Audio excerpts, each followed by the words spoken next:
अस्सलाम वालेकुम दोस्तों, मेरा नाम है गुलाम फरीद। आप देख रहे हैं गुलाम फरीटिक्स।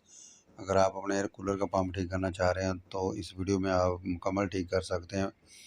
220 वोल्टेज का पंप, उसको कुछ नहीं होता, किसी किस्म का कोई फॉल्ट नहीं पड़ता, सिर्फ उसके अंदर कार्बन वगैरह जम जाता है।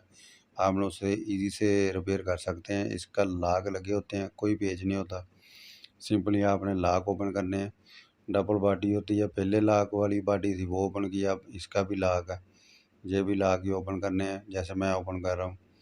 उसके बाद नीचे इसके फ़ैन होगा, साथ मैग्नेट होगा। वो मैग्नेट के और मोटर के अंदर कार्बन जम जाता है। वो कार्बन जम जाने की वजह से मोटर जाम हो जाती है। या ज़्यादातर आप गर्म पानी को एयर कूलर में डाल देते हैं तो वो उस वजह से भी कार्बन ज़्यादा हार्ड हो जाता है। आपने इसे ओपन करने के बाद एक तेज़ाब की बोतल किसी गिलास में या किसी छोटी बर्तन में डाल लेना है और उसमें इसको डुबो देना है। 1 मिनट बाद वो सारा कार्बन गल जाएगा और वॉश करने के बाद वैसे ही आपने इसकी फिटिंग कर देनी है।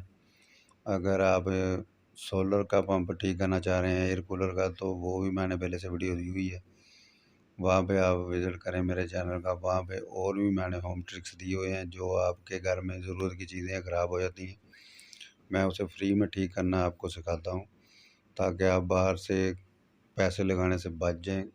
क्योंकि बाहर बहुत फ्रॉड होता है। जो भी काम 10 या 20 का होता है वो आपसे हज़ारों ले लिए जाते हैं। इसलिए मैं आपको वीडियो बना के दिखाता हूँ ताकि आप मेरी वीडियो देख के फ़ायदा हासिल करें। Thank you for watching. अल्लाह हाफ़िज़।